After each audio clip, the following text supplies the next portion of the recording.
What's good, guys? Prince Sports here, coming at you with another one, raw, uncut sports stimulus package. Excuse me. I thought since we talk about sports and we often criticize some of these analysts that talk about sports, so I'm gonna rank top 5 most entertaining analysts for sports. All right, and I thought I'd do this by totally neglecting the fact that the basketball knowledge of some of these guys, I'm throwing out the window. Because in today's league with journalists, there's too many corruption going on, too many friendly relationships, too many bias, too many clout chasing, too many money on the line. So guys tend to lie to you, and they have always hidden agenda. These co-hosts have nothing but a hidden agenda. And half of the time, they don't know what they're talking about with sports. And some of them even admit that they don't even watch half of the games that they're criticizing. To me, that's just a lazy job. You know, that's like trying to go to work. That's like having a job, getting paid, but don't go to work. But then sitting there telling people how to do the job and the surroundings around it, but you're not there to tell people what's going on. You know, you got to be there. You got to be there experiencing some stuff to actually judge some of these players and these games. So I thought, why not do the most entertaining? Throw their basketball knowledge out the window. I'm just talking about their ability to catch your attention and their ability to be just quote unquote entertaining. And number 5 on this list, he's the lowest. We're going to rank lowest to highest.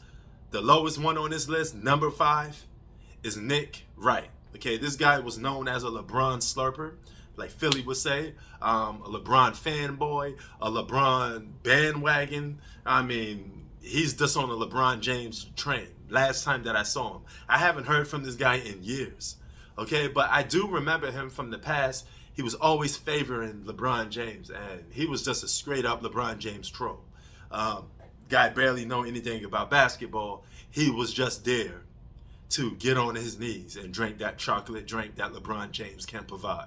So he's number 5, arguably the worst of this list. Now, number 4 is none other than Skip Bayless. Now, you may say Skip Bayless he's the dude, man. Skip Bayless has one talent that a lot of guys on this list don't have. He has the ability to attract your attention because he says so many outrageous, so many crazy things that get your attention. And I guess that would be considered as entertainment. But the point that it comes off as outlandish and you know the game, you know what he's angling at, and it could be borderline viewed as racist because he favors a lot of fair-skinned athletes, rather it's the Tom Brady's and, you know, all these other guys of the world that he seems to give passes to, the Tom Brady's, the Tim Tebow's. But he's very, very criticizing of people of the other color. But nevertheless, let's skip past that and just give him number 4 because he is a clout chaser and he says things really just to get your attention. He knows these things are over the top crazy and they make absolutely no sense, and we see right through it. So I'm putting him at number 4. Number 3 on my list is none other than Stephen A. Smith. Okay, a guy that I can't even be proud to say he's from Queens. Man, he's from my borough. I got it right here. You know, but Stephen A. Smith, Screaming A. Smith, the guy that tends to be looking like he's screaming on TV most of the time. He started out as being fairly honest, okay? He used to be like a guy of the people, all right? Especially when he was with Skip. But then he started becoming a clout chaser. He just started saying things just for the attention. And you could tell he's a clout chaser. You could tell he's a guy that says anything and do anything just to get a report. He's very slimy, very steak-like, okay? He moves like a steak. And if it rattles like a steak, moves like a steak, it must be a steak. And that's Stephen A. Smith's MO, okay? Can't be trusted. And he does a lot of scumbag things, like what he did to Carmelo Anthony. That was your boy. A guy that give you articles and give you interviews.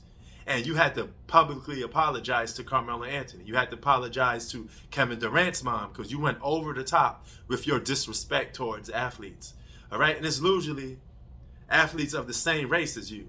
because you give white athletes a pass, but you always criticize black athletes, just to scrape that nerve. So you're definitely probably outside of Skip Bayless the biggest clout chaser on his list. Okay, number 2 on my list is none other than Charles Barkley. Okay, Charles Barkley is highly entertaining. Okay, and you just get the feeling like he's your drunk uncle at the barbecue. Okay, I don't get no feeling that he's clout chasing. Charles Barkley is telling you stuff off the dome, off his mind, period. Whether you agree or disagree with it, Charles Barkley is 100% real with his opinions, okay? The stuttering, that's Charles Barkley, man. Charles Barkley is Charles Barkley 24/7. And for him, I think he's the realest guy on this list because at least he keeps it real, okay? He may say crazy things that you don't agree with as terms of basketball goes. Guaranteed. But he's guaranteed to keep it real with you, even though it sounds crazy. So I put him at number 2 because he is entertaining. And number 1, the most entertaining guy for me out of these analysts is none other than LeBron's biggest fanboys, Shannon Sharpe. Shannon Sharpe, he started out with the catchphrases. He's just a very slick talker and a guy that you like to hear talk. He's just funny. I could, outside of sports, I could kick it and hang out with Shannon Sharpe, man, because he's just one of those guys that you can have a good time with. And he'll make you laugh. He'll say crazy stuff. The look on his face when he's debating with you, like, come on, Skip. He's just funny, man. And I'll always laugh at him on TV. My wife could even condone this because she sees me laughing at him all the time. He got that horse-like face. And he's just funny, man. He's just like entertaining funny. I can't even take what he says serious. It don't come off as offensive. It just comes off as comical and funny. He's by far the most funniest guy on TV, man. It's Shannon Sharpe.